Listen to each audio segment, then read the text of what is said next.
The left's vision of America. The America the left seeks is one informed by Marx, Nikhaev, Desaad, and Reich. The quote, intoxication the dialectic brings to such movements, unquote, is a metaphysical exuberance driven by hypnotizing incantations from Vogelin's grimoire in furtherance of Vogelin's libido dominante for destruction. It is not just that it is not American, it has no place in the American political process.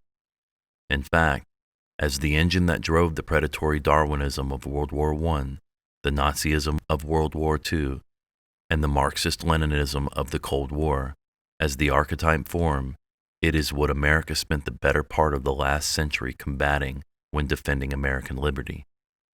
This is not only true, it is also a warning. The views of the left exist for the sole purpose of destroying America while negating the Constitution. It is Aufhebender Kultur, brought to America with abandon. It is also sedition. By design, it is antithetical to America. It's what oaths of office were taken to support and defend against. As such, this assessment is not so much calling for a reassessment of the left, as it is pointing out that there currently exists no articulable frame from which to truly engage the left. The narratives that drive national conservative political discourse, first desiccated, then ossified, and finally denatured, are permitted by the left because they suppress genuine political debate in much the way Copper drove out Sterling under Gresham. They are a counterfeit currency ratcheted down to meet the demands of a tweet. This further assures that all thinking remains in the here and now on the surface of events, reduced to disassociated talking points, exactly where the left positioned it, even as the left suffocates that too. That the current order is comfortable responding to war on women, Me Too, white privilege, securing the border, Antifa, the Muslim Brotherhood, etc., as if they were discrete activities disassociated from each other and disassociated from the neo-Marxist design that sequentially and systematically pushes them out as lines of operation, is disturbing, not least because it affirms the very pseudo-reality that people warned of. We are living in the Matrix. The Declaration of Independence reflects a world of being. The left lives in a world that is always becoming. America is not just a people or a place. It is an entire cosmological order, a vision of the world informed by the belief that we are all afforded inalienable rights endowed by the Creator. At all costs, this must be preserved. If lost, so too will be the America founded in the Declaration of Independence and Constitution. We are living in a time, one of Hegel's moment-negating events, where one side is culminating a complete resequencing of the American source code at the cosmological level, the level at which we are conditioned to understand our universe, and all the other side can do is reactively respond to the tactical emanations of that strategic design without even the appreciation of the possibility of there being such a design. There is the thought that this assessment simply addresses interesting curiosities about the left. That would be a civilization-destroying mistake. This analysis affirms that the first understanding of the left is one that recognizes that it is a teleologically informed movement that executes through history and thought, along an arc, with a trajectory. It is a doctrine of becoming, raised to a cosmological order that defines everything that is as fuel for becoming, in a dialectical process that must seek its negation. Like a shark, the predatory design of the dialectic demands that it remains in motion or die. The international order? How else do we explain the European Union's relentless teardown of European culture, alongside the replacement of its people through forced immigration programs other than as Aufhebender Kultur? There is a history that makes the otherwise inexplicable comprehensible. This is the European Union that counts among its founding fathers Altiero Spinelli, an anti-nationalist Italian Marxist who was so prominent in the formation of the EU They named a European Parliament headquarters building after him.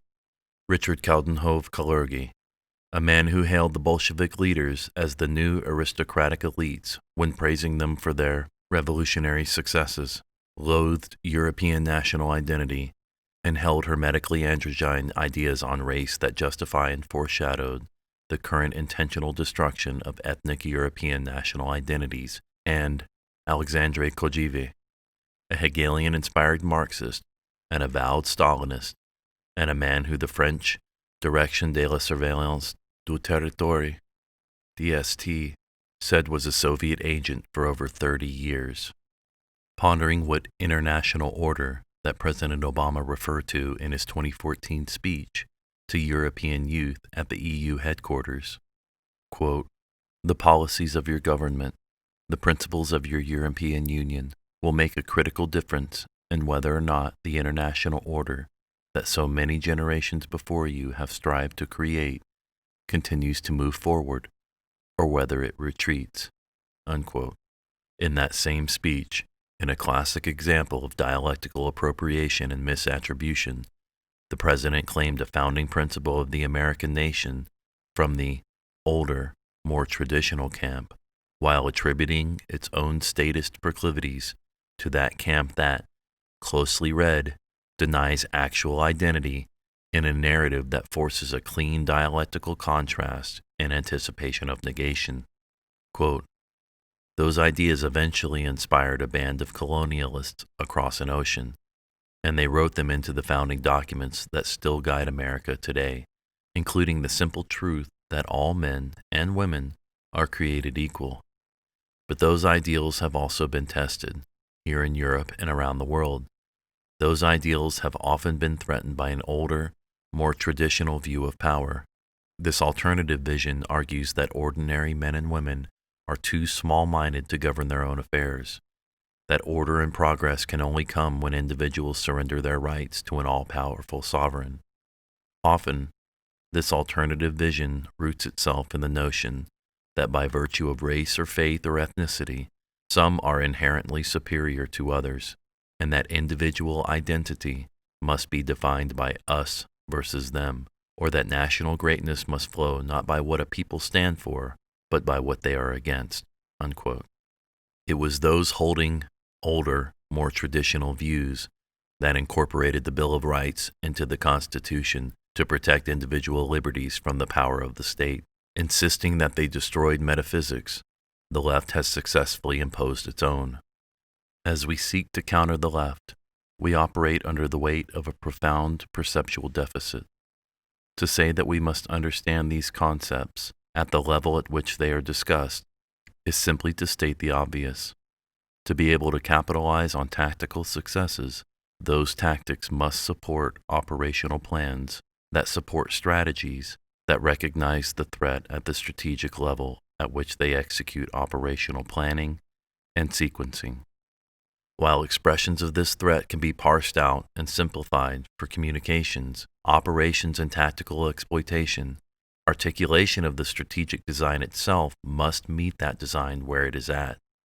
The graphic artist might be able to render an elegant representation of the building to be constructed for marketing purposes, but the construction team must have and must understand the architectural renderings to be able to build it.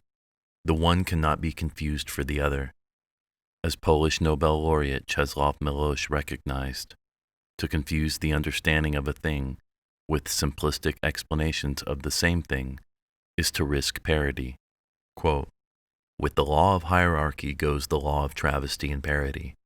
There is inspiration, no idea or discovery that, when mirrored in a lower intelligence at a lower level, does not lose proportionality and value.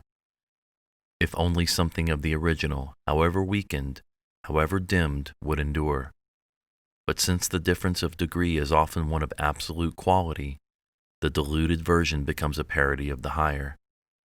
Inspiration, its parody, and the parody of its parody, they surround us in constant and clamorous collision, or, to use another metaphor, everything of substance is undermined, hollowed out by the termites of inferiority." Unquote. This is the left we're talking about. Why Trump? The left and the controlled opposition. It is only through discerning the dialectic that one understands why the left, at the source code level, recognizes Trump to be an existential threat in ways establishment Republicans are not. While Trump took leadership of a movement he may not understand or appreciate, the left recognizes that, regardless of Trump's subjective awareness, his victory met all the requirements of the Hegelian leadership paradigm for a shift in the order. For this reason, Trump constitutes an unacceptable shift in the zeitgeist that must be snuffed out before it culminates. In Trump, the universal merged with the particular in the individual, a real manifestation of the Napoleonic man of action. As the left's gold standard leadership paradigm, they instinctively recognize this in others, in just the way Tier 1 predators recognize their order in the food chain of lethality, among others. Establishment Republicans do not meet with this level of hostility because they are not predators, or at least not Tier 1 predators. Eating your own is not predation, it's cannibalism. Rather, they are a pet opposition whose role is to reposition the issues that got them elected along lines dictated to them by enforcement narratives that position those issues for a dialectical negation through an ongoing series of dialectical turns. The very act of branding American ideals as conservative or traditional positions America for dialectical negation by progressive liberating tolerance. It is only through a political warfare analysis that one can assess the strategic role narratives play in establishing this level of control over an opposition. If political correctness is the enforcement mechanism of postmodern narratives that implement cultural Marxism, then getting the opposition to articulate its vision in conformance with the messaging requirements of those narratives assures that all political debate will be on terms favorable to the left, while also conditioning those controlled visions for future dialectical turns. For example, the master class is how Axelrod works with Rove to set the terms of public discourse for the 2020 election cycle. When Republican operatives work with Democratic ideologues to discuss, quote, campaign messaging and strategy, unquote, where the Republicans already accept the words that work formula that already enforces postmodern narratives, the outcomes are all but fait accompli. From beginning to end, the entire process is rigged. Conformance and compliance remain the indicators of information supremacy that renders establishment leaders so strategically unaware that, as Pieper noted, they are, quote, satisfied with the fictitious reality, unquote. Pieper, Abuse of Language, Abuse of Power, Ignatius Press, 1992, German, 1974, 34. Central to the left's assault on America is a classic dialectical strategy of negation driven by neo-Marxist narratives designed to deprive an American citizen of his or her personal, social, and national identity. Not just America, but the very ideal of America is to be negated. Aufheben der Kultur. At the cultural level, it is a peer competitor to the Judeo-Christian culture it targets for destruction. Opposing the left does not make one conservative. When popular aspects of Americana are forced into polarizing dichotomies, it should serve as a warning that a negation activity may be in play. For example, when iconic Americana is relabeled as conservative, traditional, heritage, etc., it may be for the purpose of de-mainstreaming the value in anticipation of negation, being aufhebened. This is something President Trump intuitively recognizes and contests. Appropriating language that redefines an American ideal in conservative dress is calculated to make that rebranded aspect of America sound strange to the ears of average Americans, many of whom may not be conservative. The left permits the conservatives' use of such appropriating language because this is the role assigned them in furtherance of establishing a false sense of ownership needed to sustain the dialectical contrast. The very act of appropriation conditions the object for negation, precisely because that object has been rendered non-mainstream in the eyes of many Americans. As the left cannot make conservatives accept their role in the dialectical dance, it becomes an essential role that is outsourced to conservatives that conservatives must take up and accept. All of this is playing out before our eyes while the Republicans graze in the minefield talking in platitudes about America in ways that simply do not connect, except when running for office. The very way we have come to talk about these issues renders them incomprehensible because that is what these narratives are designed to do, especially when wrapped in the language of the political and behavioral sciences, which are quite often positioned to serve as antithesis to real science, as it implements and then enforces a competing cultural metaphysic. Pure Hegel. Narratives are used to set simple, socially enforceable speech codes. You can't say this until one day you cannot even say you exist. This is neither latent nor theoretical. In a complete negation of a biological fact, you cannot declare yourself to be a man if you are a man, or a woman if you are a woman, because that is genderism. The fact of being born an American, living in America, you cannot say you are American because that is racism. You cannot defend the Constitution on college campuses because that is white privilege. You cannot enjoy your First Amendment rights because they violate tolerance codes Marcuse antithetically defined and developed, that European Union speech laws enforce, that American social media imposes on Americans inside the United States. All of this, right before our eyes, with Republican leaders not even able to articulate the crisis for which they bear some responsibility.